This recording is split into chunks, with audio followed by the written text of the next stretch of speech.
What I've been finding is that people are having a hard time, getting to the stage of creating the projects because they're not very good or very inexperienced at getting the photos. So what I'm going to show you today is essentially how we take the photos, go find them first of all, and this is not using Google if it's possible. Everyone's got different areas, and sometimes those areas have their own aerial photographs. Sometimes they don't. And so what we've been doing, I'm going to open up my browser now. What we've been doing is we've been creating a very large list of websites. I'm just going to go to anymonkey.ca, or you can go to roofsitevisit.com. It's the same thing. And when you look up here, there's something called photo maps. We've been adding photo maps all over North America and trying to get as many areas as possible that have decent aerial photographs. We've been leaving out any of the sites that we found that just aren't very good, rather than put them on here and people are disappointed when they click on the links. Right now, it lists them in Canada first, and then it goes down and lists them in the USA after that. And you can see that there's quite an extensive list that we're developing, and we're still not finished. We've probably got... Why don't we go to where one of these guys are from? Brian made it back, right? Brian Hamill. Yeah, Brian, where are you from again? Do you mind typing that in for us?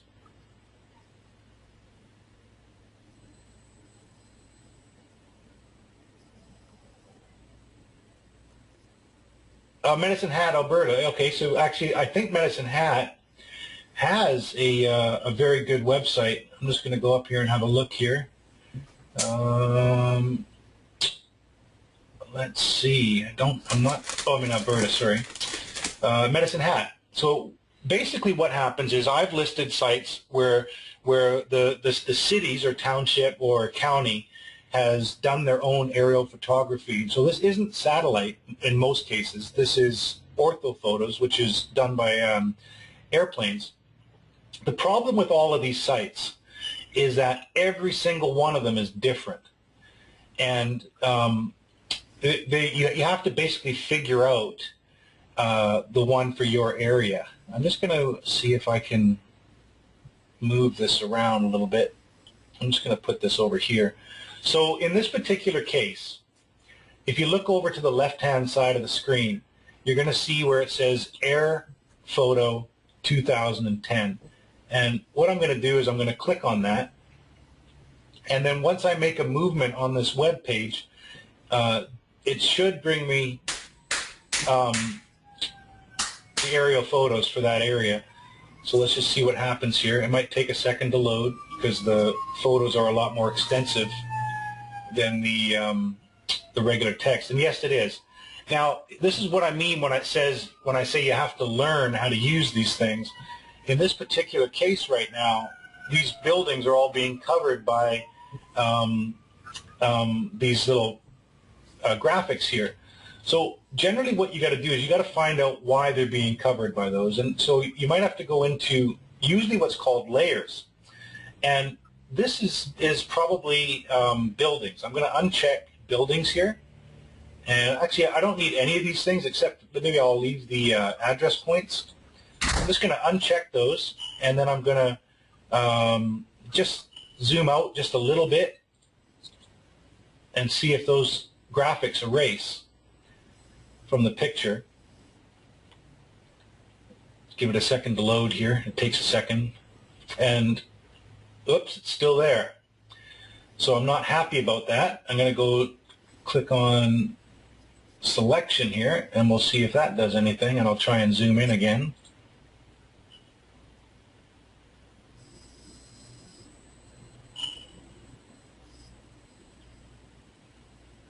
I'm not sure why that zoomed. I think that zoomed in extremely close.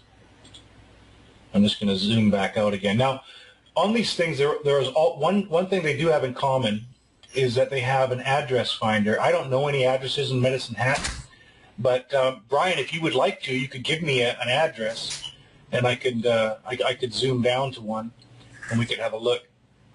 And this site's being a little bit finicky on me right now. Now hopefully when I get down here,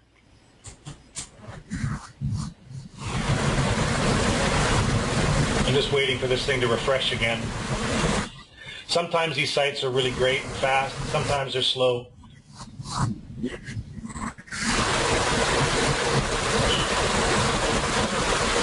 Okay, so now you can see that the buildings are all not covered anymore. So I'm going to zoom down in a little bit closer to an area here. And we should start seeing some houses here, and we can start zooming in, and I can show you how to grab a photo and take it as soon as it refreshes here. Oh, they are still covered, which is not what I'm looking for. I'm just going to try, again, like I said, you've got to kind of learn the map, and because I don't use this one here in particular. Okay, so I just unchecked base layer on the left-hand side there, and that got it. So now you can see that the photos from here are pretty good. We're zoomed out pretty far right now. I'm going to try and zoom in closer. Another thing about these sites is that some of them let you come in close, and some of them stop you from a little bit farther away. Again, we've only kind of added the sites that are pretty reasonable. This could still clear up a little bit more. I'm just going to wait for another second here. It's not the best photo in the world. A lot of it has to do sometimes with the color of the roof. So if I move over here, you can see that this green roof is a lot more defined than what the gray roof is there. And if I go a little bit more, just waiting for this to refresh again. So okay, let's take this green roof as an example here. It's the best one in our photo. Now, depending on what version of Windows you use or Mac, there's different ways of getting photographs. Now, unfortunately, I've never tried Windows 8 before, and so the ways that I'm going to show you right now, I'm going to show you a couple of ways. I'm going to show you the Windows 7 way, which is actually really great. They've got something called a snipping tool, and it's down here on my desktop, down at the bottom here, my taskbar. But if it wasn't there, where I would go and find it, I would go into All Programs, and I would go into Accessories, and it would be listed here. Now, I've dragged that from here, and I've put it down here. That's why it's not there anymore, but it's in your Accessories, and it's called a snipping tool. And basically what happens, when I click this tool, it'll fade my screen. And now what I can do is highlight whatever I want as a picture, and then take that clipping, and now I've just taken a screenshot of exactly that picture on my screen. And all I got to do now is File, Save As, and I'm just going to save it as 54321, and I'm going to just put this one on my desktop. Ordinarily, I have a folder called Photos that I create first, and I put them all in my Photos folder, so it's easy for me to find. I'm always going to the same place to go find my photos later on. So that's the snipping tool way. If you have an older version of Windows, you won't have a snipping tool. So the other way to do a screenshot is to actually take a full screenshot of your desktop here. And the way you do that is on your keyboard, there's a button that's called PRT SCR, print screen, and then it usually has something called SYSRQ right below it. If you push that button, essentially what happens is it creates a copy of whatever it is you're looking at on your screen. Now, another program that Microsoft has got built in is Microsoft Paint. And all you do is you open up Paint, and all you do now is you press Control V. V means paste. You press Control V on your keyboard, and it pastes that picture into your Microsoft Paint. So then what you do is you click on the crop button up at the top here, and you do the exact same thing that you did with the snipping tool. You highlight the area that you want, and then you press crop button again, and then it creates that picture, and you save it, and then away you go from there. So those are the two ways on a Windows machine that I know. If you're on a Mac computer, essentially to get the same thing as a snipping tool, what you will do is you will press the Command, Shift, and 4 button at the same time. So the Command, Shift, and 4 button, and that creates basically a little cursor like this one here, and you can do the same thing as a snipping tool and take that photograph from there. So that's how you get a photograph.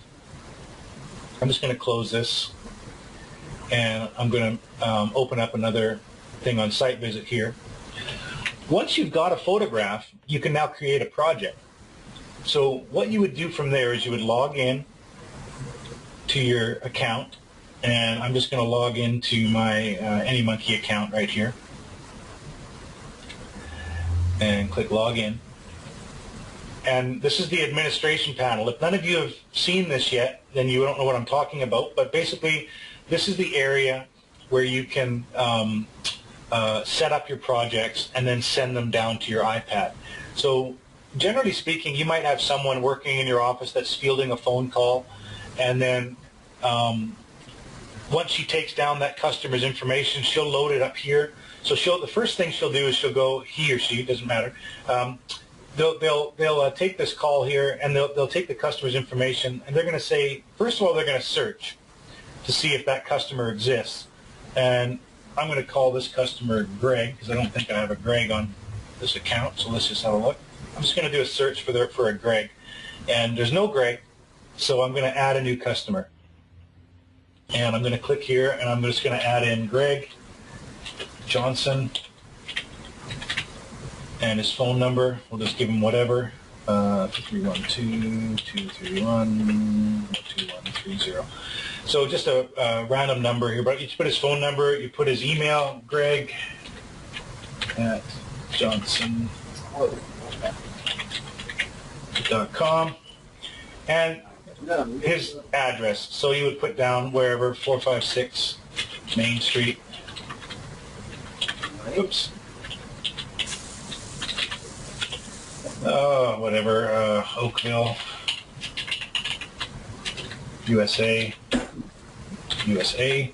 and then, you know, the zip code, and you would add the person there. Then what you would do is you would go and create a project, and you click on Project Management, and it'll show you a list of all the projects. There's two records here. There's projects, which is all the stuff that belongs to me, and then there's all projects, which is all the stuff that belongs to everyone in your company. Now, you have to be an administrator in order to be able to see all projects. Otherwise, you're just going to be a normal user, which means that all you can see is your projects, okay? In this particular case, I'm an administrator, so if I wanted to, I could click on all projects, and it'll see how there's different names here for agents. So I can see everybody's projects. But in this particular case, I'm going to go to projects, and I'm going to add a new project. It's very simple. All you do is you click on the agent that you want to do the project. In my case, it's Ken Brown. I'm going to select the customer that I want, and it was Greg Johnson that I just selected here. And a little trick here, if you wanted to get this list is obviously going to get very large. So if you wanted to get to like T's all of a sudden, you just push the T on your keyboard, and it'll automatically jump to the T's, and then you can just scroll through those couple of T's that you got there, whatever. In this case, I've got a fairly small list. In the address here, I'm going to put in the address, and I forgot what I put that at, but I'm going to say, just call it 456 Main Street.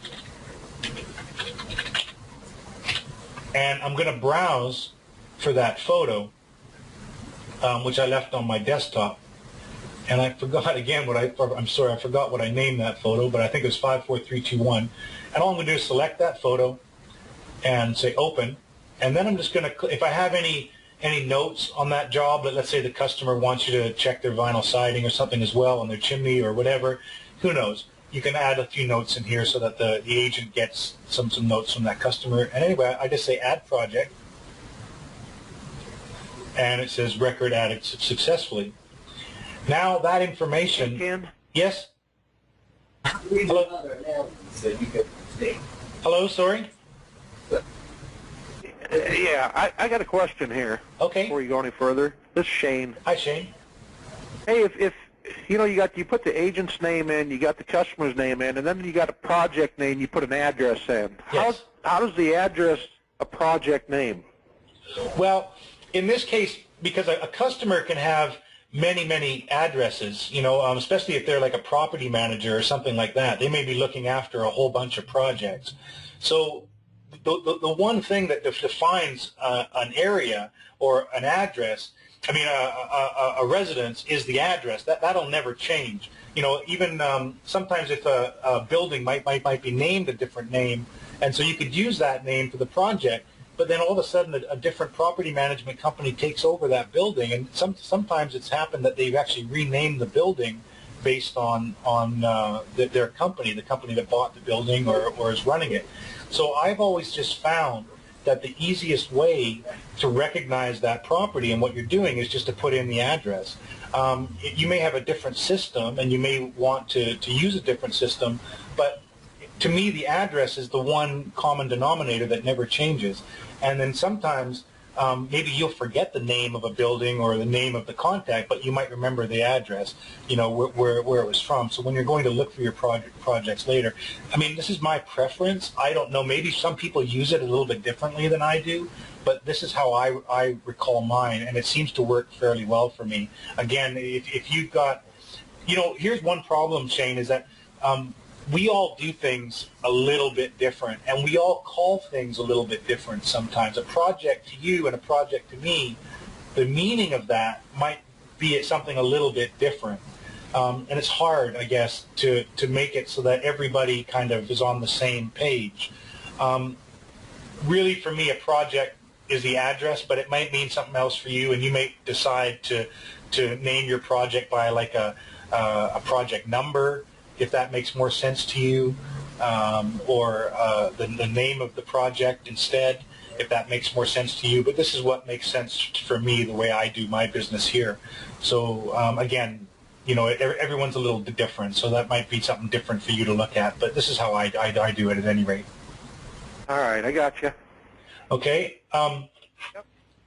So now that I've added that project, I can view that picture on here, and so I know that it's loaded. I can also now email that project information to the agent that it was sent to. So if I click on email project information, it's actually, I should correct that. It says email send correctly. It should be sent correctly, but it says email send correctly, and it sent the agent that email. So now he knows that he can go into his iPad and upload that new thing. Basically, when you log into your iPad and you log into Roof Site Visit, it automatically checks to see if there's any new projects and any new information. It also downloads the data file, which may or may not have changed, but that basically holds all the information for your previous drawings and things, and it uploads that for you every time you log in. So if you're already logged in, and I'll show you this in a few minutes, you would just go to your home screen, and there's a sync button in the top left corner, and you push the sync button, and that'll download any new projects that have just been loaded for you. So essentially, that's how easy it is to load a project. Again, sometimes the hardest part is just finding the photograph to do it. So again, if I go back to my list here, Shane, I believe you're in Texas, if I'm right. If you look down here in my Texas, it's... No, I'm in Nebraska. Oh, Nebraska. I'm sorry. So right now I've got a few from Nebraska. I don't know if we've checked all of Nebraska yet. Generally I try to finish an area once I start it, but I've only got about 5 in here right now. I don't know if any of these apply to you, Shane. I'm in Grand Island. And you're in Grand Island. Have you tried this map here yet, Shane, at all? Yes. I'm going to click on it right now for us, and we'll go have a quick look at it and see. I've actually got my son here with me. He's nodding his head yes. Okay. So this one's great. You I know, don't know if I've used it or not, but it shows up pretty pretty clear in the beginning. Savvy with it yet, though. It's okay. It doesn't take that long. You know, obviously the search is the address here, so you can search. You know, if you had 100 First Street, you could search on that. I don't know any addresses there, but again, it's just a quick search, and you can Use let's try it. Sure. wow 1542 1542 Warbler Circle. There you go. And you see how the list comes up there? So you click on that. Yep. And these photos here are really great. You got a really good site here. You can see how clean and crisp they are. So a lot of times, too, these sites allow you to take a measurement, okay? And you can see there's a tool here. It says distance and area. So if you want to get a general idea on how to scale your drawing, you can usually click from there. And usually what I do is I click the two farthest points, and I can click to there, and it tells you it's 135.19 feet, or just over 135 feet 2 inches. So you can take that measurement and you can plunk that into the roof site visit program, and you can get a pretty good idea of what the dimensions are before you've even gone to the site. So what I would do is I would clear that. I've zoomed down as far as this program will let me, and again I'm going to take my snipping tool in Windows 7, and I'm going to take this photo. I'm going to name it as 1542 Warbler,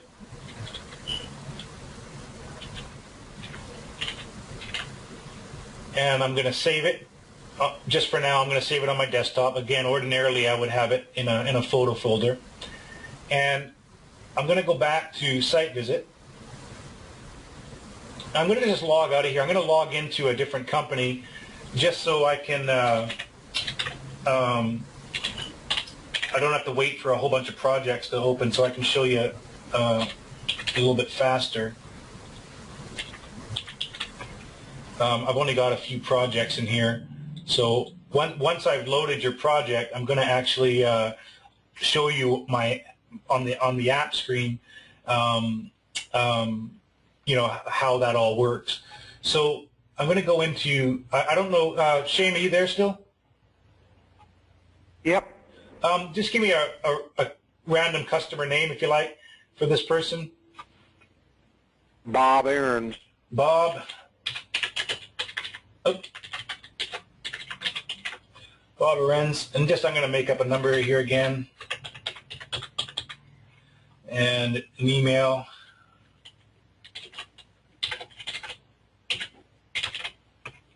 and blah blah blah. Okay, so there's the project. I mean the customer. I'm gonna add the customer's information.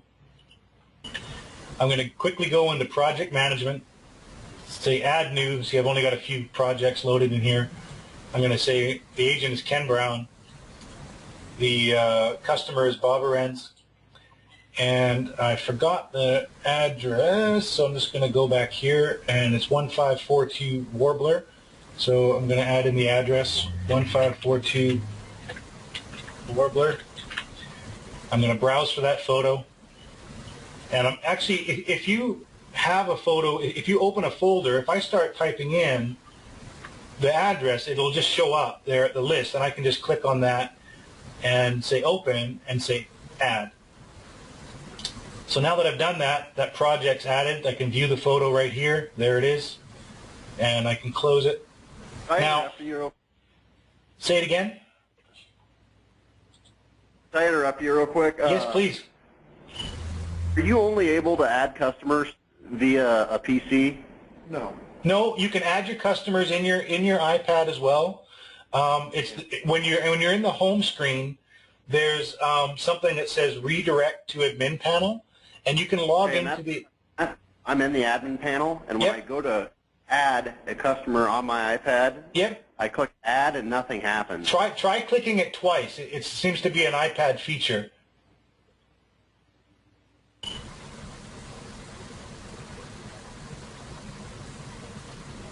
Did that work for you? No. Okay. Let me that copy select come up. say it again. When I double click it, copy and select pop up. Okay, what I'm going to do is I'm going to actually show my screen here, and I'll try and come along with you here. Tell me if you guys can see in a second my iPad on my screen. I'm hoping you can. I've never tried to do this with the GoToMeeting before. That didn't work yet. Okay, there's a program called Reflector. Just so you guys know that if you use Reflector, and as long as you're on the same network, this didn't seem to work for me though, so I'm a little confused. I'm going to try it again. I open Reflector. There it goes. Can you guys see that?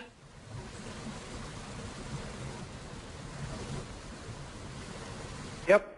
Okay. So Reflector lets you open up your iPad on your screen. So if you're doing like a demo or something like that, if you're showing your employees how to do it, you can just show the screen this way like that. So I'm going to go and open up Roof Site Visit. I'm going to put in that company that I just did here.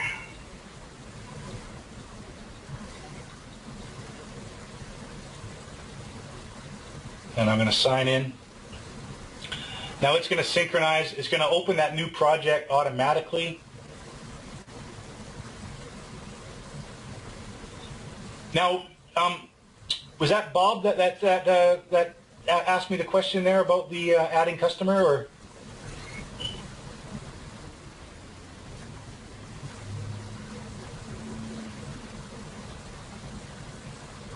So I'm just going to finish loading my projects here.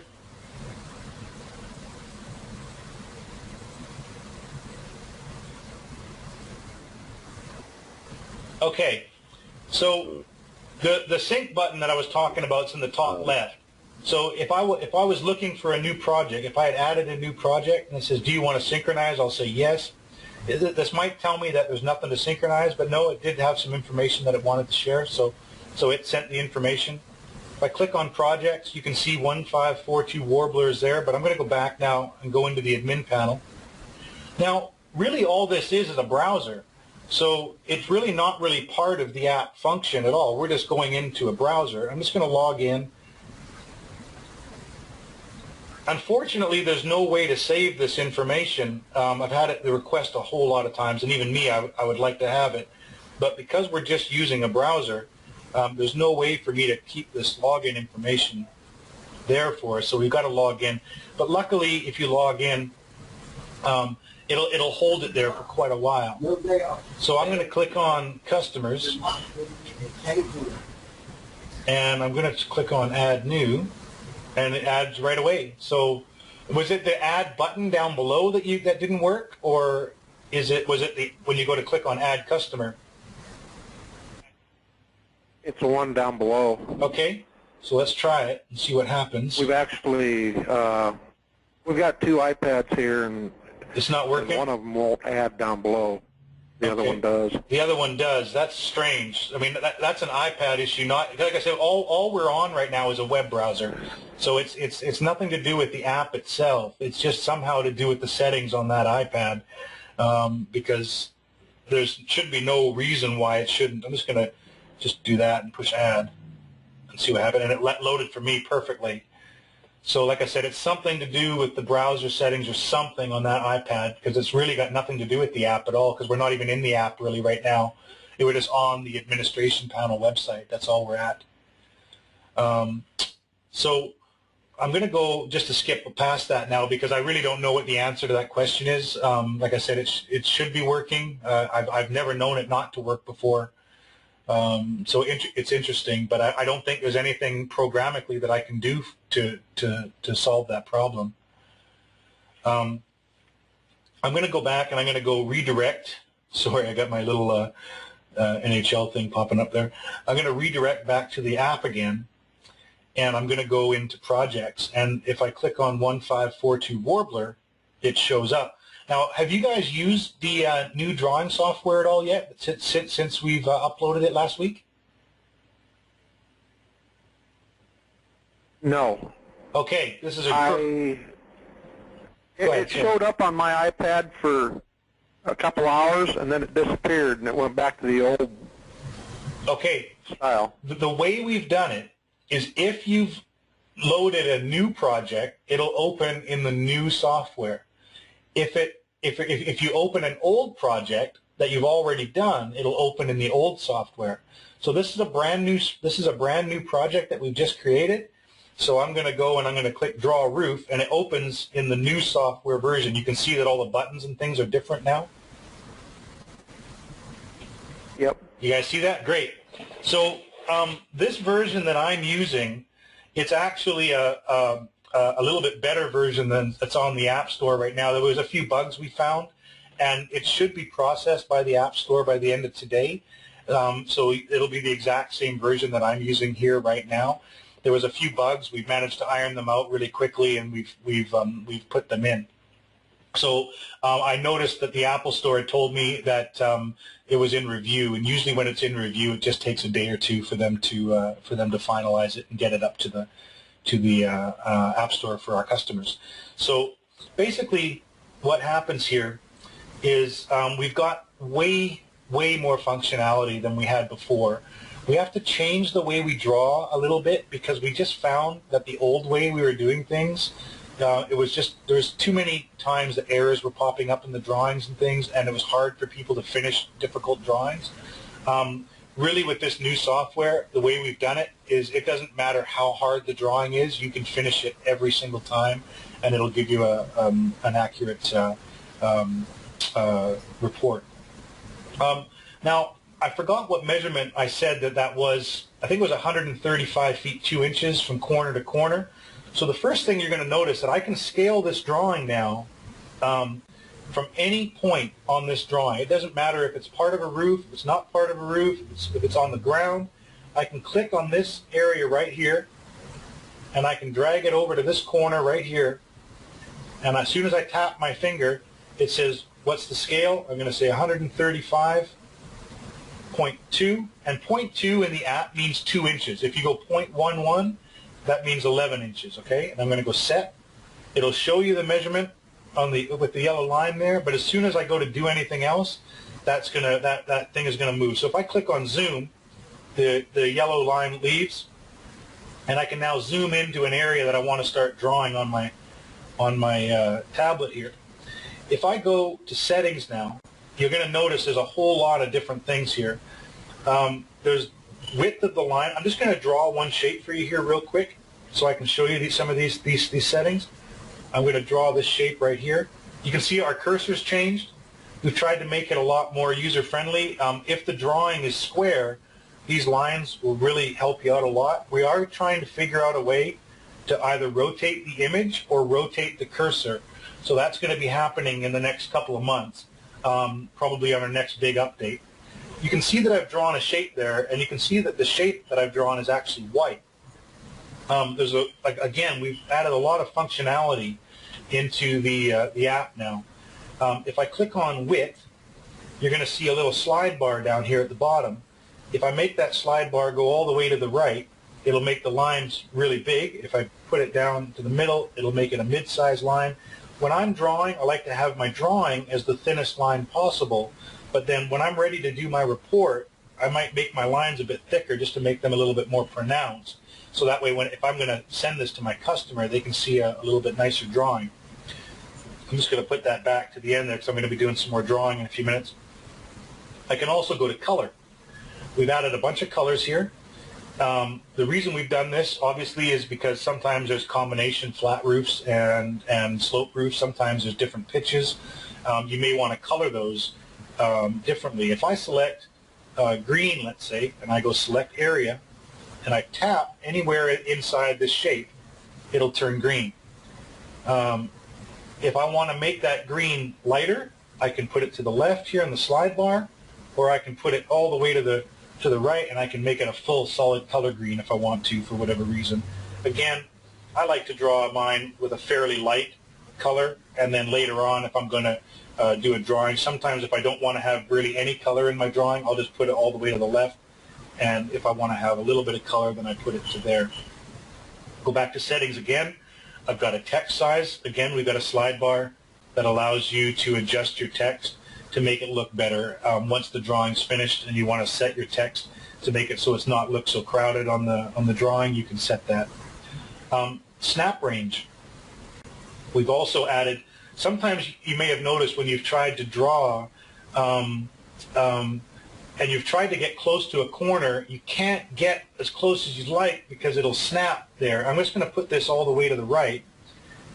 If I'm edging this cursor slowly towards this corner here, eventually it's going to snap in a second, and this is going to jump right over there because I've got it set far away. You see how it jumped over there? If I set that cursor all the way to the other side, I can get this cursor really, really close before it'll snap. So if I want to almost, and see how it's actually almost difficult for me to get it to snap because it has to be so close. So if there's times when you want to create a line that's right near another corner, you can just set your snap range. I like to set mine when I'm drawing normally to about that level right there because it's a nice snap and it gets you fairly close. And if you do happen to move your finger a tiny little bit, it doesn't necessarily just pull it off that point. It gives you a little bit of grace period. So the scale we've already shown you. Waste factor is the same as it was in the other one. You can select waste and you can add a percentage, anywhere from 1 to 25% waste. We've got the cursor offset. So you can't see this, but right now this cursor is probably about maybe 3/8 of an inch above my finger. And if I put this slider all the way to the right, now that cursor is actually about 1.5 inches away from my finger. So sometimes people have, stubby fingers. Sometimes they're at a different angle when they're trying to draw. Maybe they're sitting down at a table and the iPad's laying flat. You might want the cursor a little bit farther away. It just gives you that opportunity to adjust yourself. I like to have mine, somewhere around 40%, which again gives me about 3/8 of an inch above my finger, and that's where I find it comfortable, but everybody's different, and you might find it different. If you look at the menu down at the bottom again, there's a toggle button, and this thing's really great because it gives you a lot of different options. The turn snap off, if I want to turn it off, I can go to this corner now, and I can literally turn it off. It won't snap anywhere. So which is really great because sometimes there's once in a while I just don't want to be able to snap to a corner and I want to draw something right near it. So that even enhances the slider button a little bit. Go back to toggle. I'm going to turn the snap back on. You can turn line snap on. And what line snap is I can actually snap right onto a line now. It doesn't matter where it is. I can snap onto a line.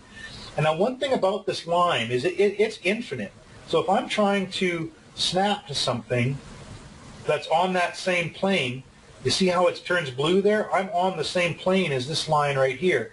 So if I'm trying to match up an edge to an edge, I can literally start drawing right off of that point right there. So that's what the line snap is all about.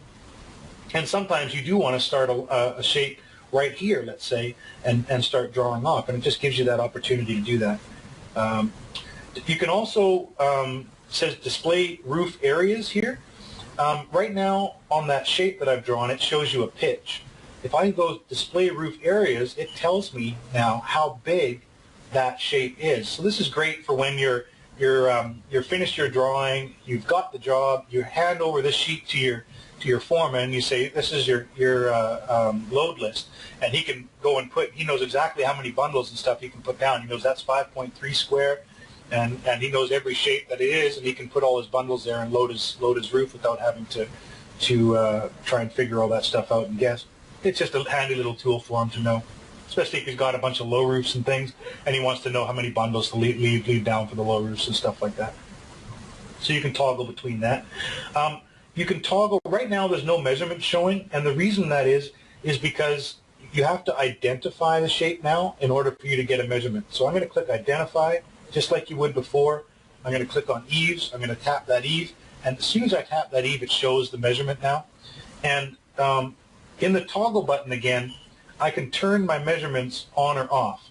The reason that I might want to do that is because I might have a really big drawing, you know, a complicated 150 square cut up roof, and as you start drawing it, just like any kind of graphics program, the more you draw, the slower the program gets.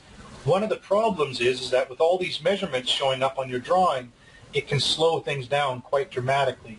So if you turn off the measurements, then it'll actually speed the drawing back up for you, so it's almost like as if you were starting with a fresh drawing again, and you can draw all your shapes, and then right at the end of your drawing, when you're done, then you can retoggle your measurements and show everything. I can hide, you can turn off all your labels, so it's the measurements and the square footage and the pitches, so you can toggle that. And another one down here is called Turn Cursor Help Off. So if I go to draw a roof again, and you see there's a little yellow thing above me, it says tap to start area. Well, if I want to turn that off, then I can turn it off. So again, you know, after a while you've been using it, you don't need to have that on anymore. It's just a little helper for people that haven't used the program before so much. So the big difference in the drawing software now is before you used to be able to draw a line like this and a line like this to here, and it would finish that shape, and it would recalculate the drawing. The problem is that it's like connect the dots. You're playing connect the dots, you're creating all these little dots on the roof, and every time you make a new dot, the program had to recalculate and figure out what it was you were trying to do. The problem was that it would get lost after a while, and the dots wouldn't connect the way that you would want them to, and the program would start going haywire. So what we've done now is we've decided to go shape by shape. Every time you draw a new shape and finish it, it'll save a new shape, and it'll save it so that way it's stored in the memory banks, so it doesn't have to recalculate every time. I'm just going to go back, and again, I don't really care for drawing with that color. I don't know why it turned purple there, but I'm going to select that area. I'm going to turn these to white. I typically like drawing darker drawings in white, and then if I was drawing off of blueprints or something, then I would maybe turn it green or black or blue or whatever. But when I'm drawing, I typically like to draw it. I'm just going to set this default right now for white, so when I go to draw another area, it's set there. So again, I'm going to just draw something, and my next piece that I'm going to draw, I'm going to show you guys something that you're really going to love. I'm just going to draw out of here now and zoom in again. Now I'm going to make an error here on purpose, okay? So I'm going to draw a roof area. I've always got to select between my functions, so I can select roof area or zoom, roof area or zoom. And what I'm going to do here is I'm going to start drawing an area, and I'm going to bugger this up on purpose, and I'm going to draw these things like this, and clearly those are not where they're supposed to be, but I've finished my shape. What I'm going to do now is I'm going to zoom down to these two areas here, and I'm going to click on Modify, and I'm going to say Move Point, and I'm going to get onto that point. I'm going to tap the screen, and you see it makes these two lines here. I'm going to drag these lines to where I want this. I'm going to lift my finger off the screen, and it sets that point. And it doesn't matter how many points there are connected to each other, it'll work just the same. So I'm going to go here, and you see that there's three lines showing up here. I'm going to go Modify, I'm going to go Move Point, I'm going to select here, and I can take, oops, that one actually didn't work for some reason. I wonder if that point wasn't touching before, so I may have, when I did my drawing, I may not have joined that point. Yeah, that's exactly what it was. I must have slipped my finger off of that point. But you see how I can take these three lines here, and I can move them around. I've moved as many as 8, like a witch's hat or something, at one time. So it'll take as many lines as you have. There's 4 up here. So I should be able to snap there and move all 4 of those lines at one time. See that? So it's a really fun feature. Actually, once I've done my drawing, I usually go around and move all my points, and you see how neat that drawing looks now because I've made everything pretty much perfect there. You just continue drawing. I'm just going to stop at this shape right here. I'll draw this shape. Finish that one up for you there. And I've got that. Let's say that was the entire roof area there. So Another feature we've added is the ability, because we did kind of slow things down for you a little bit by having to retrace over your lines again. You do get used to it very fast. I found at first I didn't really care for it very much, but in the end I found that because it was giving me less errors and I was having to try and redraw things all the time, it was saving me quite a bit of time. I'm just going to zoom down here again because I don't like how that's lining up, and I'm going to move that point just a little bit, and you can see, like I said, it's so easy to do it. It's almost fun now to take those points and move them where they're supposed to go, and you can see it's a lot cleaner now. One of the features we added to try to speed things up a bit was the ability to zoom and identify without having to go back and forth in the menus. If I click on identify right now and I click on Eve, I can click here, and then I can click zoom, and I can zoom over here, and then I don't have to touch anything else. I can just touch these eaves and it'll automatically do them. So I can completely go around my entire drawing and then just touch those things without having to touch anything else again, and then I can just go around my entire drawing and get all my eaves, and I've only had to click the identify button once to do that. Then I can go and get my hips and touch some hips here, zoom, move over here, touch the line. So I can do my valleys, touch that valley, I can do my ridges. So I'm just going to zoom out and see what I got left. I got 2 valleys over here, identify, touch those. We've actually enhanced our touching ability as well. Sometimes you used to have to tap once or twice, or sometimes even 3 times to get the line. Based on every single one of those taps, the first time I hit it, it caught it. So we enhanced that a little bit. So you can see there's my roof drawing right there. I'm going to toggle my measurements back on again. Oops, I have all things turned off. I'm sorry. So I have to toggle back all my measurements back on again. You can see everything there. I'm showing you the areas right now of those. I can go and toggle that and display my pitch. I'm going to set my slope. I'm going to click on the slope button. I'm going to select, let's say 612 for this roof. Say apply all. Everything turns to 612. I can select 1212 if I want to now. And instead of saying apply all, I'm going to say select area. I'm going to select that area right there as a 1212 and that area right there as a 1212. And if you notice that when I did that, it automatically adjusted the number on my eaves, on my hips, I'm sorry, to reflect the new pitch change. These measurements that you're seeing right now are fairly close to the actual measurements of those things. We used to show it just as a flat measurement, so it didn't take the slope into account. Now these numbers actually take that slope into account, and it shows you a more truer measurement than what you were used to seeing before. You're never going to get 100% true measurement because a lot of it depends on exactly where you're clicking your lines. Sometimes it depends on the skew of where the photo was taken. If it's taken directly above a roof, then it should be fairly accurate. But if it's taken more to one side of that roof than the other, then one side is always going to turn out to be a little bit bigger than the other. And it's the average then that you're going for, because the average always works out. Okay?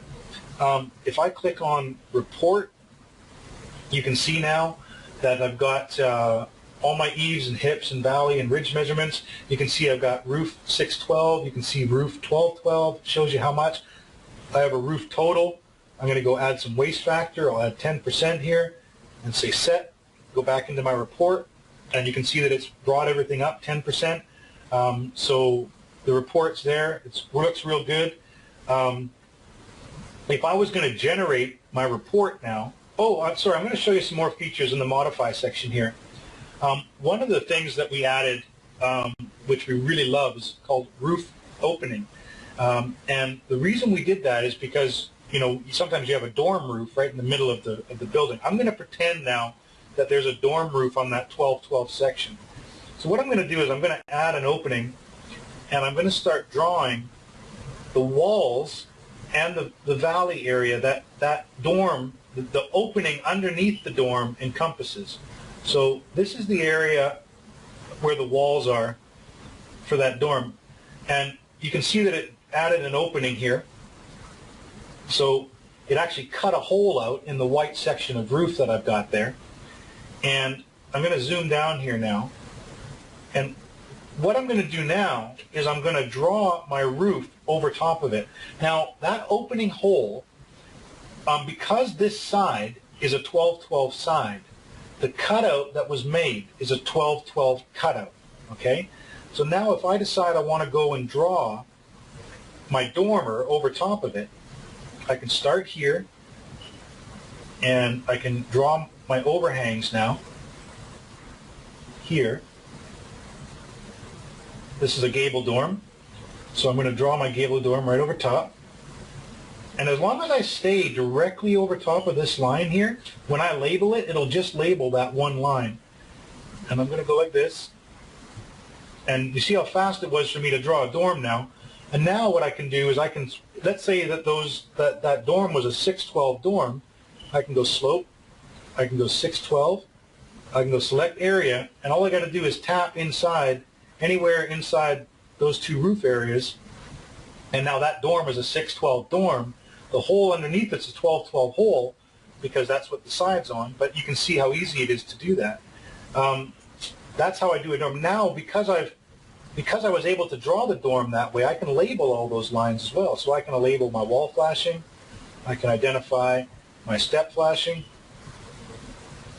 I can identify, now I'm just going to zoom down here to make sure that my line's over top, and it is. So I'm just going to identify my valley. Oops, that actually was not what I wanted to do. So that's obviously not over top exactly.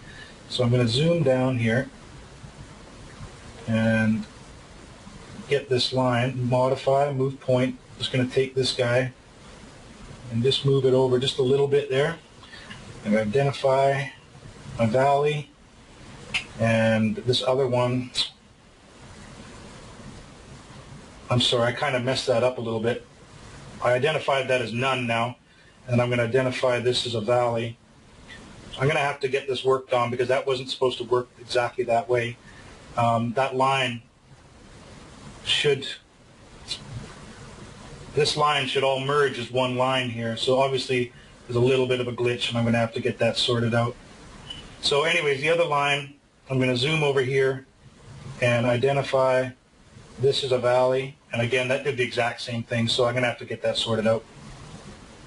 But you can see that you can identify all your areas of your opening, and then you can identify your roof just like you would normally.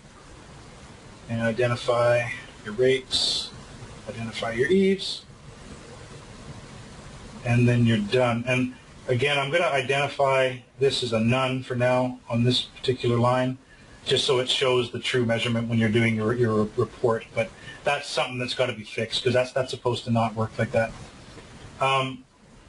Anyways, there's your full takeoff now. And again, your text is a little jumbled up there, so you might want to turn your text down just a little bit to accommodate, make everything look a little bit nicer there.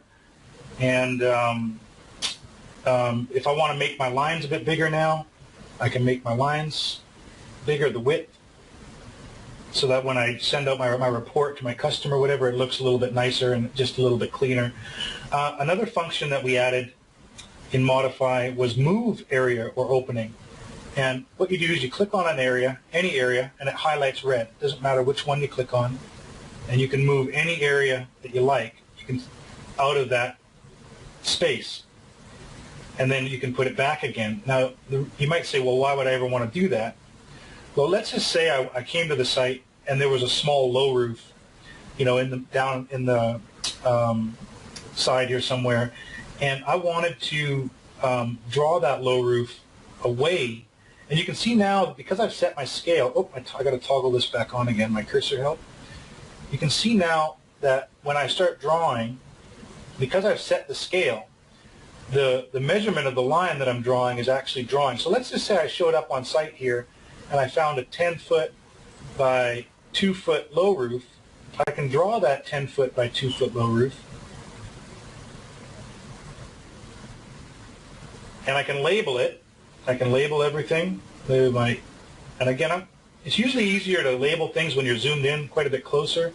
So I can I'll identify my rake edges, identify my wall flashing. and I can zoom back out again. Now I can take that section there and I can modify. I can go move, area or opening. I can select this and I can drag that thing wherever it was I needed it later on. So that's just a little function we added in there. Sometimes if you just might want to move something out of the way so you can see it a little bit better on the drawing or something, you might want to do that. So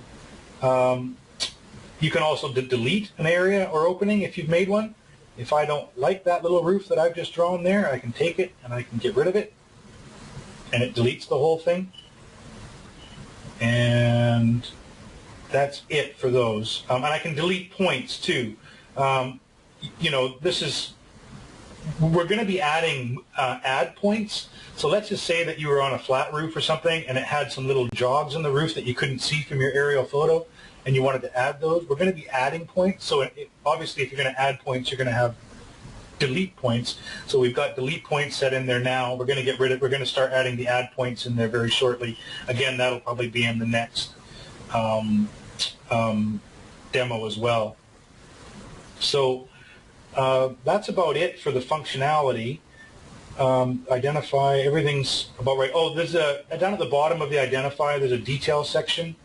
And these are details mostly for flat roofing, but let's just say that you happen to have a funny detail on your shingle roof somewhere and you wanted to know how long that detail was or something, then you could select any one of those and it would show up as detail A. I'm just going to save the drawing here, and I'm going to go out now and show you how I would use the detail A kind of system. I'm going to say move here. I'm going to go back to blank editor. And blank editor, what it is, you have a choice when you select this. You can select a single blank page, or you can select a fourplex layout. Your metal guys in flat roofing, a lot of times they'll take a piece of paper and they'll put a cross across it, and they can draw their metal shapes that they need for their details, and then they'll do they'll call it A, and then they'll draw an A detail. So they'll draw this, and they'll say that's 4 inches, that's 4 inches, that's 5 inches, and then they'll save that, and I'm going to save it, and I'm going to go back into my draw roof area now, and let's say I had an area that was detail A. I would go here, I would go identify, detail A, and I would select those two lines there, and now that's detail A. And when I go to look at my roof report, then you can see detail A is 87 feet 9 inches long. So when I'm sitting down figuring out my metal for that job, I know that I have to add 87 feet 9 inches of detail A.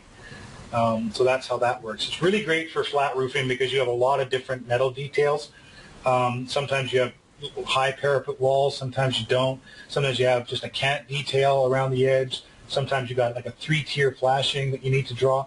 Just draw that detail, come back here. It could be detail B, detail C, detail D, whatever, and you'll have a quantity for that detail that you have there. That's how that works. Does anyone have any questions for me?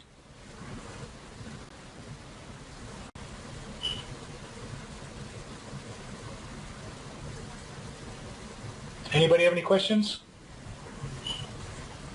I guess the one thing that I notice is when you draw, now you have to draw some of the lines that you've already drawn over again, right? Yes. And that last demonstration you lost us on, where you drew that funny shape with the circles and stuff, and then you went back to the drawing. The funny shape. Oh, I'm sorry. When I drew that piece with my finger. Yeah. Okay. So let me save this and I'll go back out again. So in your list here, in your identify list, you've got eaves, rates, ridge. This is all set up for a shingle roof right now, right? But sometimes on a shingle roof, you have a flat roof in the middle or something like that, and sometimes you just want to be on a flat roof instead. Some roofers are primarily shingles, but some do both. Some do just flat roofing. So I tried to make the app so that everyone can be accommodated. So let's just say I have a detail that's not in my list here. Okay? So when I go back and I go into the blank editors page, then this detail that I drawn was just a cap flashing detail that's not listed in my identifies because it's all eaves and rakes and ridges and stuff. So what I did was I called it detail A. I drew my shape of the metal that I was going to use there, and then I went back to the drawing, and then anything that I had designated as a detail A, I touched. So now I know that I've got about 90 feet of this particular metal flashing detail. So when I'm sitting there doing my estimate at the end, I've printed this page out, and I've got this in front of me, and it says, oh, detail A, 90 feet. And I say, oh, what's detail A? And I go look at my drawing and say, oh, this is detail A.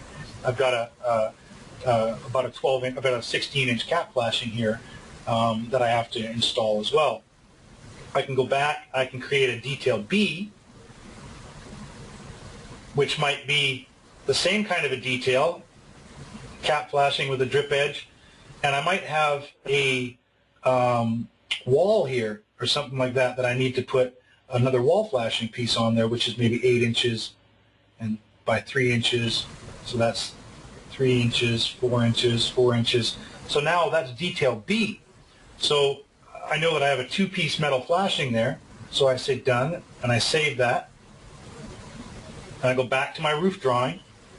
And anything that was a detail B, I just zoom down to that area, identify, details, B, and I touch that line right there. And now if I go look at my report, it tells me that I have 34 feet 5 inches of detail B, so I know exactly how much metal to use for that detail when I'm putting in my price.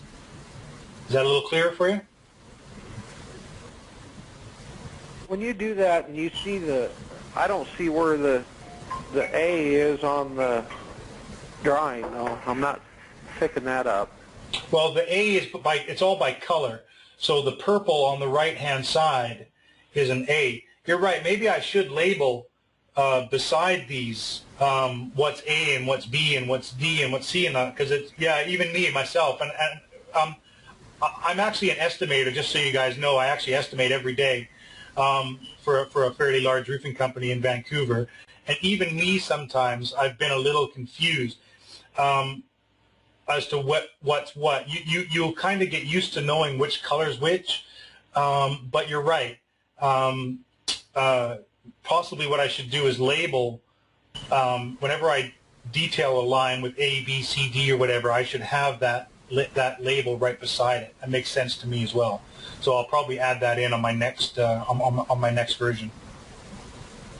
Yeah, that'd be nice, because I guess what I'd like to use that for is you run into an overhang and you just want to note and you want to identify an area that needs a shorter nail. Sure. So that it doesn't, poke. Yeah, you have an open. Yeah, that's right. You have an open deck, and you can see up the softening or something like that. You don't want to poke all the way through. Exactly. So. Yep. Sure, you could line that up. So that's what I'll do is on my next version, I'll make it so when you select a detail like that, that it puts a red A beside it or a red B beside it, so that way you know exactly which one that is.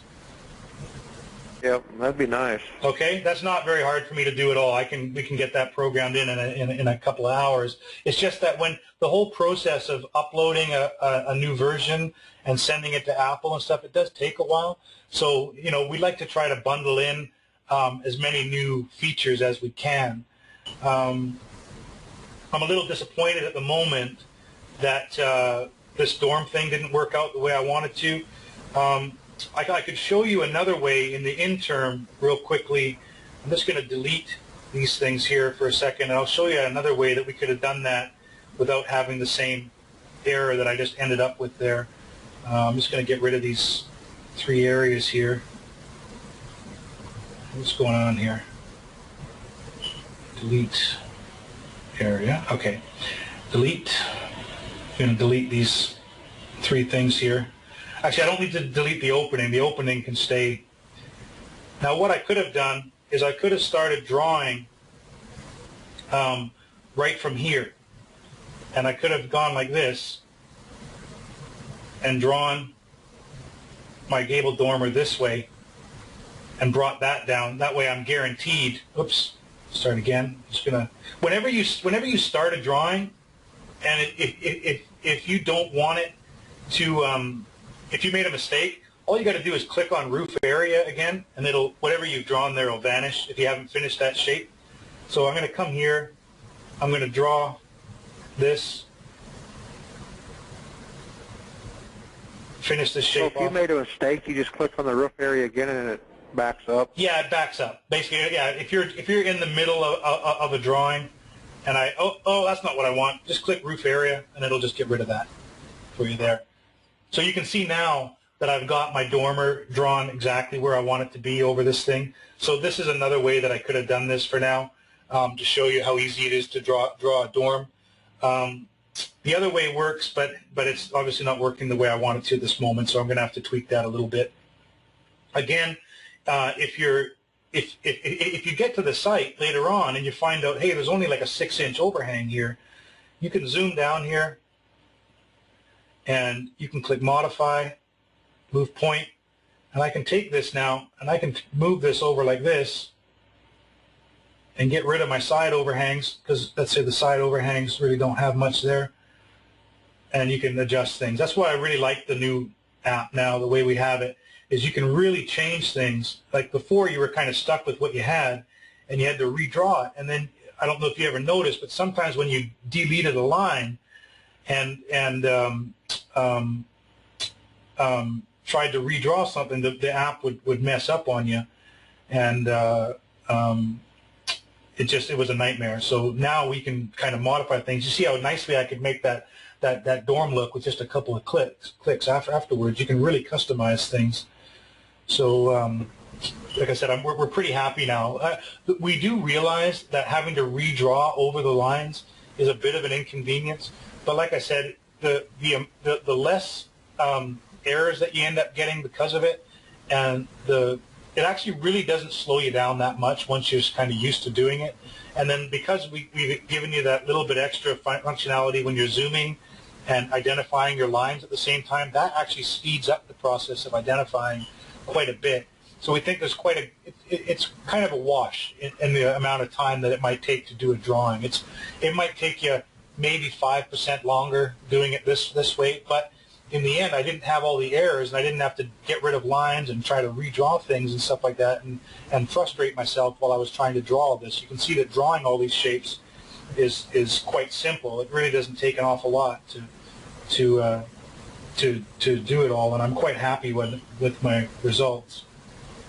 Like I said, you can draw things really quickly now. I actually stopped there because I just realized that I had to that shape actually went all the way to the back there, so I have to zoom out so I can catch that whole shape at one time. And so now I can just draw this. You can see how fast I can draw. I mean, I'm pretty good at it, so I obviously draw probably faster than you guys do, but that shape took me, what, about 5 seconds to draw, you know? So, and before it might have taken me, oh, I can't draw that. Oh, let me go to an overhang here just to show you. I'm going to go back out of here. I'm going to zoom back out here. There's an overhang that comes underneath here, and I just want to show you guys how to approach those properly. Whenever you have an overhang, you want to draw the shape above it first. So I'm going to draw this big shape right here. And there's a little hip that comes to here.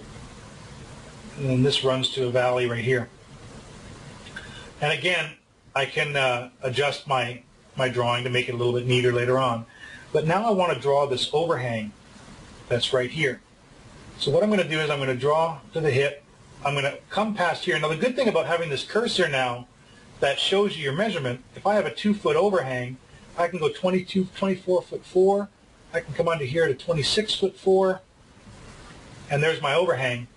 And what I'll do is I'll come here, and this is where the soffit ends. So your step flashing will run up, and then there'll be soffit from this point on. So I'm going to end my drawing there, and I'm just going to retrace over the last 2 lines. And now that's an overhang right there for you, and you can label those things accordingly. So I can zoom down here now. I can identify my step flashing. This top piece here on the right, I generally just call it a wall flashing, because sometimes you do put a flashing there to cover that where the transition is from the soffit. You can leave it blank. It's up to you, whatever you guys decide you want to do with it. But you can see that you can come down here now, and you can identify all your lines and everything. And there it is. So that's how you deal with an overhang. Any questions on that at all?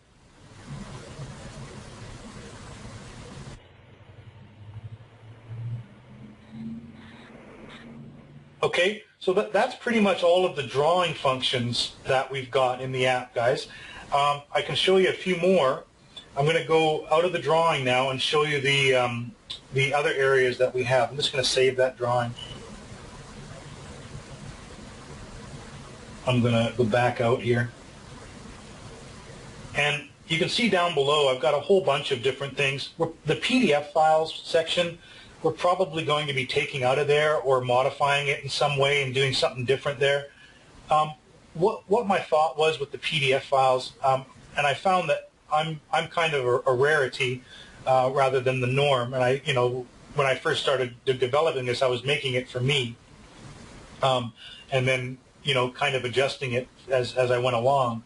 The PDF file section is I do a lot of spec work, which means that roof consultants and architects and things send me a specification over, and it could be up to 150 pages of information in there. What I generally do when I'm sitting at my desk is I have a highlighter in my hand, and I'm highlighting anything that's important in that specification. And then later on, the pain is that I've got to go back and find all those things that I've highlighted. So what I did with my app was I created, and I don't have a PDF file loaded, so I can't show you this, but it's easy enough to explain. Basically, there's a highlight tool where I just select highlight. I take my finger and drag my finger across any text that I like.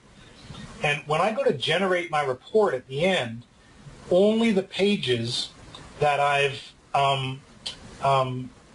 put highlight on will get printed. So I don't have to go back and find all those pages that I was putting highlight on. It'll just print out the ones that I've got highlight on. So that's generally what that was. But I found that I don't particularly care for reading the PDFs off of my iPad. So I still do it the old-fashioned way with a pen and paper. But some people might decide that one of the reasons for that for me is that, I'm getting a little bit older. I'm in my mid-40s now, and my eyes aren't so great anymore. And I find that it's easier for me to read off the paper than it is for me to read off the iPad sometimes. So that's why I don't really use that area. We do have what's called a photo area here. And this is really great because if you have a service department, you can literally do roof reports for your customers now in 15 minutes as opposed to the old-fashioned way when you used to do it as a, with a camera. You go back to your desk, you upload your photos into your PC, you open Microsoft Word, you drag the photos into Microsoft Word, you got to format them all one by one, try and line up your text and everything. It was a nightmare. And sometimes a 10-photo report might take me, 2 hours to spit out. Now I can do that exact same report in just a few minutes. And there's two ways to do things here. You can either take a photo by pushing the plus button, and that's all that's going to do is open up a camera. And if I show you that, it's going to show you my screen. And I can take a photo right now and add that to the report. So use photo, and it'll load that photo in the report. Or I can go in. I can take a bunch of photos with with the built-in camera tool, which is much faster than what I have there. You can just use your iPad camera tool, and it'll save things to your camera roll. And then you can come to your camera roll, and you can select any picture that you want out of that camera roll, and I can say done, and it'll upload. I selected 5 pictures there. It'll upload those 5 photos, and that's quite a lot faster than trying to do the take a photo and then upload. It's quite frustrating, actually.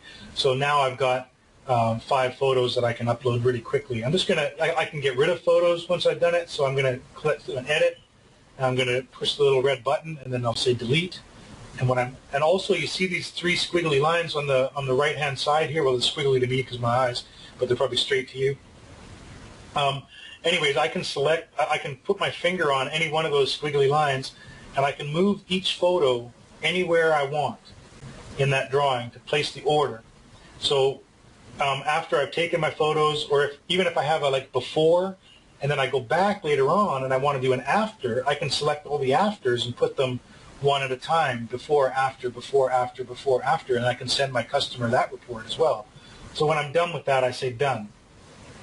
Now, I can select any one of those photos, and I can add text that I want in my report next to that photo. So a good thing about the iPads now is that you have a microphone function, and I can talk this into there. So I'm just going to say something here. This tar and gravel roof is in need of repair. So you can see that it does that in live time, and it just takes a few seconds. You have to speak clearly. You have to be in a quiet location. If there's other people talking around you, it may pick up their noise, and that may bugger you up a little bit. But if you're, a lot of times what I might do is I might take these photos on the roof, and I might go sit down in my truck and then just do up the report real quickly while I'm down in the quiet of my truck. I can save that. You can see that that text shows up there. It'll show up in a report later on that we can generate, a PDF report. I can also go on that photo again by selecting it and click on this photo, and it opens up a full version of it. I can select, I can add things like circles. I can grow, shrink, put a circle in an area. I can put a line in an area, an arrow, I'm sorry, in an area, just to highlight different things that I can show my customer. This is what I'm looking at right here, and I can save that. And as you can see, those arrows are now in that photograph that I can send out to my customer as well. So what I would do is I would go through all my photos here. I would add text to all of them. Then I would go, once I'm done that, I would go into my Generate Report section in the far right.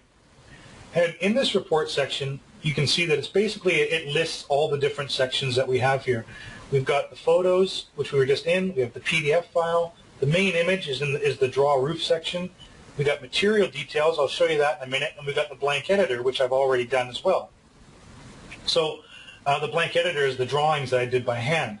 But right now we're focusing on the photo area. So I'm going to just put a check beside the photo. If I wanted any others of these, I can select one of them. I can deselect them, whatever I like. I'm just going to choose the photo area for the moment. And I'm going to say done. And I'm going to go Generate Report. Now what this is asking me for is the text that I'm going to put above my photos and the text that I'm going to put below my photos. I'm just going to do a little scribble here, and then I'm going to do a little scribble here, and I'm going to say done, and it's going to generate a PDF report for me now of those photos. And this company that I'm using here is Flynn Roofing. They're a company in Canada here, and I'm going to select that, and you can see that there's their logo that we loaded in there. There's the customer's information. There's the customer's phone number. There's the photos. Honestly, and then, I'm sorry, is someone asking a question? probably about the transmission. Is somebody asking a question? At that time, I called. Okay, so, and then here's the text, that scribble that I put above my photos, and then if I go farther along, here's the text that I put below my photos, and then there's my signature, there's my email and name, and so that's the report that I can give to my customer. And as you can see, it doesn't take any time. Literally before I even leave the roof, if I want to, I can have this emailed. I can go back, I can select it right here, I can select email to customer, and I can email that to my customer right now as a PDF report. I'm going to just cancel this and delete it, and so I can email that to my customer. I just noticed when I was in that section there, my email section, that the text for cancel was black, so I have to change that. But anyways, I can also sync it back to my server, which means I can synchronize my report. I can synchronize the whole project. I can select that button and say yes. That's going to send everything back to my server here, and I'm going to show you because I'm logged in there still. As soon as this thing's done, And I actually called. this will take a moment because I'm actually uploading the photographs back to the server as well. I can tell you on the phone. So once I've done that and it's finished, I can actually select, I can come here and I can select the photos, I can select the reports, and I can actually view those PDF files that I've just created. And they're saved here for a rainy day when I need to access them again. Sorry, I didn't realize this was going to take as long as it did. I got 5 photos, and they are quite, when you take a photo with your iPad, they're quite large. They're about 2 megabytes a piece. So, you know, it does take a little while. Obviously, if you wait until you're at a Wi-Fi before you sync your projects, then, you know, obviously that's going to save you some data if you have a data connection. My iPad here, I use a data connection. It's quite cheap for me. It runs me about $25 a month of pretty heavy use. I keep thinking someone's asking me questions, but I guess someone's on a phone over there in the background. Now, I had I'm just going to mute him. I think it's Ted, so we don't hear his stuff there. Anyways, Ted, when you're back, just type something in the chat box, and I'll be able to see what you're saying there. Okay. Anyway, once this is done, it's almost finished now, guys. I'm going to be able to instantly view the reports. So I say OK on my iPad, and I go to report. Oh, it logged me out because I've been off for too long. So just give me bear with me for half a second, guys.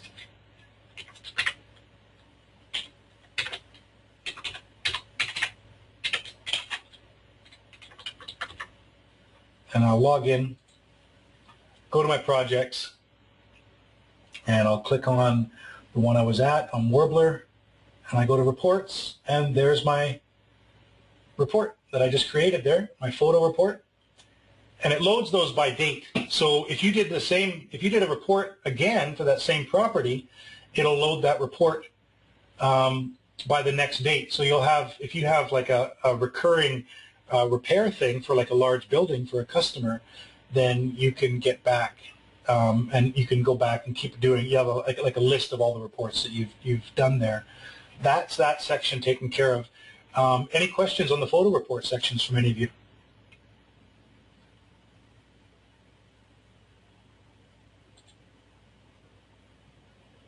Any questions, guys? I see that you're both muted at the moment. Yeah. Guys, any questions? Okay, I'm going to get out of there. I'm just going to close a few things on my desktop here. So I'm back to my iPad, and I'm going to go into the material section now, which is also a really great section. Basically, on your web server, I should have stayed there so I could show it to you. So I'm going to just run back there again real quick. You have a list of materials and categories that you can do. I'm just going to log into one of my ones here. And you have a list of things that you can do. If you go into material management, you can go by category, and you can adjust this however you like. You can get rid of categories, you can add categories. Everybody's different, so that's why I had this, so it was fully customizable, so you can come in here and add different categories. Right now I have events, capping curves, delivery, stuff like that. And in each category is material. So if I click on material, you can see there's a category name, and these materials are inside of these categories right here. Well, those categories get downloaded to your iPad, and I'm just going to bring up my iPad again. And if I click on, let's say I'm walking around my customer's roof or on the ground, and I'm looking at plumbing stacks, and I see I have a 2-inch lead plumbing stack, and I've got 3 of them. I say 3, and I say add. And I'm walking around, and I go down here, and let's see, I've got vents, and I've got standard roof vent. I've got 6 of those, and I say add. So as I'm walking around, I can go existing roof. I do this a lot, and I just have existing roof, and I have different little, types of roofs I can have. 1 layer on cedar on strapping, and you have to put in a number here. So I just put in number 1, just so I know that that's what my current conditions are of this roof. It's an existing roof, 1 layer cedar on strapping. And I can do that. And I can pretty much go walk around. If I want to say what kind of gutters I have here, I have an aluminum 5-inch gutter, and quantity I don't really need, because I'm going to get that from my eaves later. But I'm going to say 1 because that's the kind of gutter that I have here. And again, you can customize these lists however you like and make whatever you like. You can select what kind of underlayment you have. I might have a UDL. And again, I'm just going to select one because that's the type of underlayment that I'm going to be using on this roof here. I don't necessarily need to figure out exactly how many I need at this point. I'm going to get that from my roof report later on.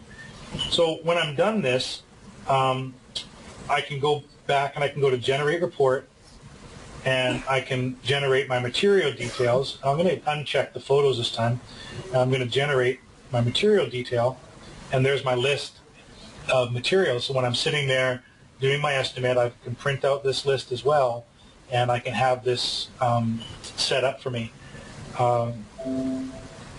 That's how that area works. Also, if I happen to be in the material details and I run across something that I haven't seen before, I'm going to go click on the plus button here, and I'm going to select, let's say, plumbing stacks, and I know I need to add a 3-inch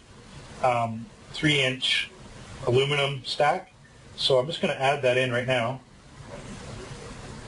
3-inch aluminum. And I'm going to say I have 2 of those.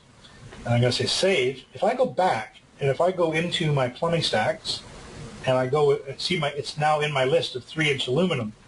Now, the problem with this is that we didn't want people to be able to add a whole bunch of garbage into the iPad and then have it sync back to the server and then mess up the list. So right now, because it's got a red delete thing on it, that means that it's only a local product. That means only this person can use this product on this iPad. The administrator has rights. Because I actually need this on my site anyways, I'm going to click on my sync button in the top left here, and I'm going to enter in my company password, and I'm going to say OK, and it's going to sync that product back into my list on the server here. Now if I go select 3-inch plumbing stack, it's going to be it's going to be on here forever. So when I come back here later on, it doesn't matter who, anyone else who goes into my company, into this company, it's going to be on their list. But only the administrator is allowed to make that change. That way you don't end up with a bunch of garbage. If I'm walking around the roof and I happen to see another roof vent, let's say, if I select that little piece of notepad paper on the right-hand side beside notepad, if I click on that, vents will go back up to the top again, and I can simply change that 6 to a 7. And I can say add. Or I can go and select it again. I can go vents. I can say standard roof vent, and I can add 1. And if I click add, it'll just add 1 more vent to that list down below. So that's generally how the material detail works. Pretty much, guys, I think I've covered just about everything. I'm really hoping if you have any more questions, I can be happy to run over anything with you again.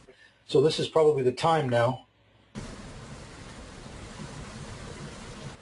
We've got, this is Shane again. Hi, Shane. We tried to add a customer on the computer, and it's doing the same thing that the iPad was doing. We're still having that same problem.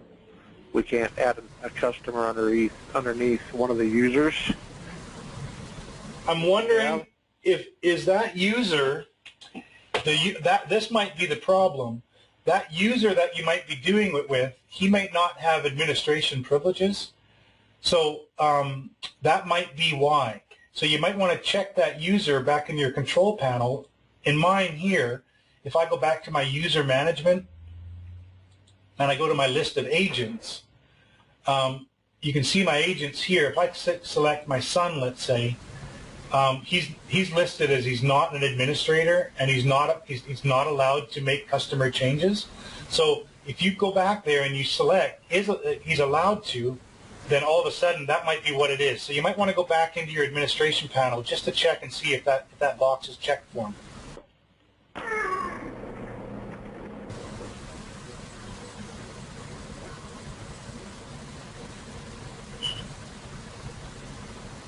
Are you having a look at that now, Shane?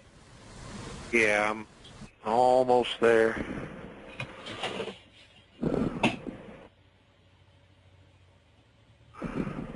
Yeah, there's actually Do they need to be checked? They need to be checked. Yeah, if they want to be able to add, make customer changes, they need to be checked.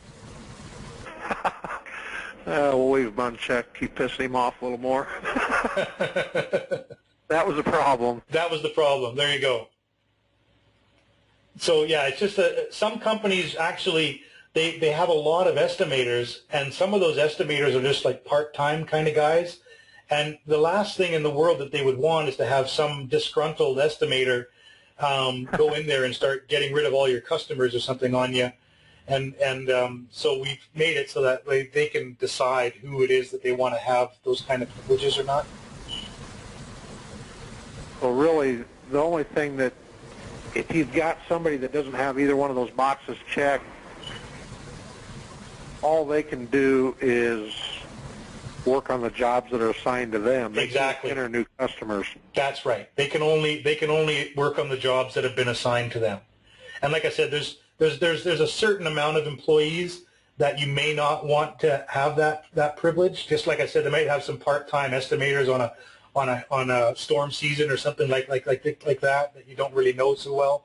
You may not want to have them. Well, if you've got somebody that, I know what you're saying there, that's got some value to it, but if it says allow customer changes, Yes. I really don't. They could actually go into any job then if they could. Not job. The customer is a customer. And the one good thing about a customer is you can't get rid of a customer unless you deleted their projects, okay? So if someone is not checked as an admin, they cannot see anybody else's projects, which means they can't get rid of their projects, which means that they can't get rid of their customer. That's what my concern was. Yeah. And that's what I thought. That's what I thought. So Right. that makes sense now. So it works good. So, it's just a little bit of security. It just gives the company a little bit more peace of mind that whoever they're giving their stuff to, like I said, if they don't know that person very well, and like I said, maybe something happens, there's an argument over commissions on the job or something, and the guy says, screw you, and he goes in there and he tries to get rid of all your projects and customers or something like that. Yeah, they could create a problem. They could create a problem. That's right. So that's the reason that was put in, and that was just slowly I add things as companies tell me, hey, can we have this? Can we have that? And if it makes sense, I'm more than happy to do it for you. So we're always going to be upgrading our product. We're never stopping. We're never going to be resting on our laurels. I don't just want to sign people up. I want to have them keep signed up. I don't want them to cancel on me because I want to keep giving them a better product whenever we can. So whenever you have ideas, we're more than happy to listen to what your ideas are. And I actually believe that this customer change thing came from you guys, Shane. Yeah. The only thing I want to go back and touch bases on real quick, if you can, is setting the scale. I'm trying to figure out. I'm trying to wrap my head around that. Okay, this is great. Myself, I'm an avid RoofCAD user, and in RoofCAD, it's quite an expensive program. Costs about $5,000 to get set up, and with the aerial photography section of it. But one of the features that they had that I quite liked was that you can set your scale based on any measurement. It doesn't matter where it is. So if I want to, I can go back, and I'm trying to get my tablet to come back up here for some reason. I guess let me kind of set the stage for you, though. Let's say somebody calls, and we want to draw the roof without driving 150 miles. Yes. And I need that scale. Yes. Because in the old form that you guys had out there, we had to get a measurement somehow. Right. So We had to know what a measurement was, but now what you're saying is we don't need that. Like if we use Google Map to get the aerial picture. Right. Now. Right. Follow what I'm saying? Okay. Yeah. You can get your measurement from Google or whatever, and even the old way, the old app was fine. You can still get your measurements that way. If all you care about is a measurement, then that's okay. I mean, in my experience, from at least in my area, the owners aren't always truthful to me when I ask them how many layers are on the roof and things like that. So Right. no matter what, I want to get to that site, and since I'm there anyways, then I want to make sure that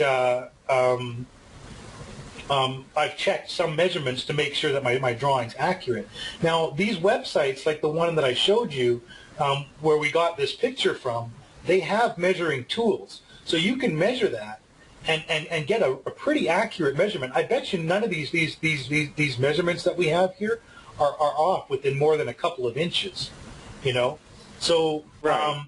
so you can really use it, like myself, I could comfortably use this drawing when I was finished and use that as the basis for a quote without ever having to check another measurement. I've done it enough times that I know that I'm going to be within 1 or 2% of what Right. the actual thing is. And my waste factor could be, well, like when I guess my waste factor, I could very well be guessing that more than 1 or 2% wrong, you know. So Sure, yeah, and I'm confident in that, in what you're saying. I'm not questioning that, but how do you get that measurement? Like off Google Map, how are you going to get a measurement okay, so let's go open Google Map and let's go show one. without going out? Okay, so what I'm going to do is I'm going to hide. Maybe it's so simple. It's actually quite easy. I'm going to go to Google Map right now. I'm just going to hide this. I'm just going to exit from this thing for a moment, okay, guys? And close my connection here. I'm just going to open Google Map on the web page. Doesn't really work for measurements, okay? But if you open Google Earth, if you download the actual Google Earth program, you can get those measurements. That's actually what I use. Right. And it's quite easy.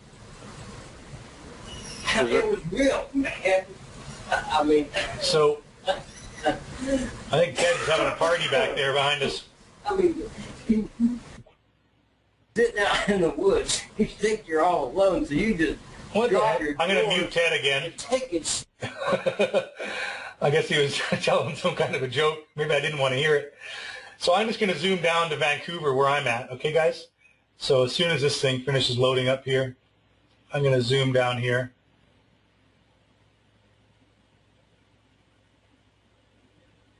I actually take my boat along here all the time and go down here, and there's a nice waterfall that ends around here. It's quite nice. I'm just going to zoom right down into Vancouver City here. Just grab a random.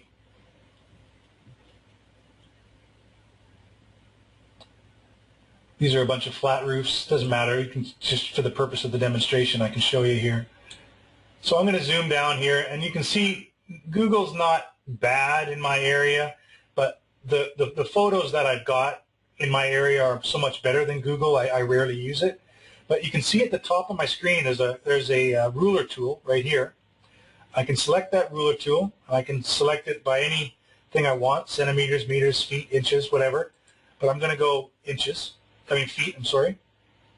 I'm going to come back to the drawing, and you can see there's a cursor. I don't love this cursor because it takes you a bit to figure out exactly how to place it. And I can draw from there I got you. to there and take my measurement. And it tells you it's 162.94 feet, or 163 feet is what I would have taken for scale there. So if you're using Google, it's very simple. And their measurements, because it's satellite, Google is apt to be off a little bit more than what like an orthophoto site will be, which gets really to my point about my competition. I'm not knocking anybody, because I actually, what kind of started me being interested in all this stuff in the first place was I ran into a program called RoofSnap, which some of you may have heard of. RoofSnap, I thought it was the greatest idea on earth at the time, because I've always been heavily into aerial photographs and estimating that way, actually since about 2004, which is probably a lot longer than most people have been. But I saw that the value in it, right away. And so I started any program that would offer me a chance to do that. I was really quickly learning how to use it and talking my employers into buying that software. And like I said, we've managed to get great use out of our RoofCAD program, but it's turning into a little bit of a dinosaur. They haven't really given any major upgrades on it for quite some time. I understand they're working on one now. It'd be interesting to see what they come up with, but they're also very expensive. They charge you, like I said, about $5,000 up front, and then they send us a bill for every user of about $250 a year on top of that as well. So clearly it's got its place, but it also takes you a lot longer to learn how to use it than a lot of the other software that's out there. And I'm very hesitant to teach guys how to use it because it takes a lot of my time in order to be able to show, and then I have to start verifying all of their drawings before they send estimates out. I'm the senior estimator where I am, so I have to check over my guys' stuff, and then I find that I'm having to check all of their drawings all the time, and it just takes too much time for me, and I really just don't want to do that. So RoofSnap was the first one that I kind of ran into, and I actually phoned the owner of RoofSnap and said, listen, I like your program, but what I don't like is the fact that you're charging $10 per photo to let me use your program. And really, I just, the company I was at the time, I was running down 6 or 7 calls every single day. And if you start adding up those numbers, it just didn't make sense in any way. 1 day's worth is a month of what we're trying to sell our product for right now. So it's a huge difference. And to be honest with you, I think that for the price that we're selling our product, you're not going to find a comparable program out there. RoofLogic, who is an offshoot of RoofCAD, they have a mobile app as well, and they're charging somewhere along the lines of $3,000 per user to sign up, and I think it's something about $150 a month as well for theirs. I've noticed another guy just pop up recently, Roof Sketch Pro. I downloaded his version. I actually paid for a month's use for the thing just so I could try it out myself and see what he had. And I would rather smash myself in the face with a hammer than use his program, to be honest. And he's trying to charge upwards of around $200 a month for his software right now. I think these guys are out to lunch. The reason I made mine was because I thought I could do an affordable application. I actually think not only are we affordable, but I think if you were to compare all of our software side by side, that especially the drawing portion, most of these other guys are only drawing, but Roof Sketch Pro has a kind of all-in-one solution as well. If you compare the actual drawing software, I don't think anyone's even close to us at the moment. And hopefully if we can keep updating things the way we are, we're just going to kind of stay ahead of everybody.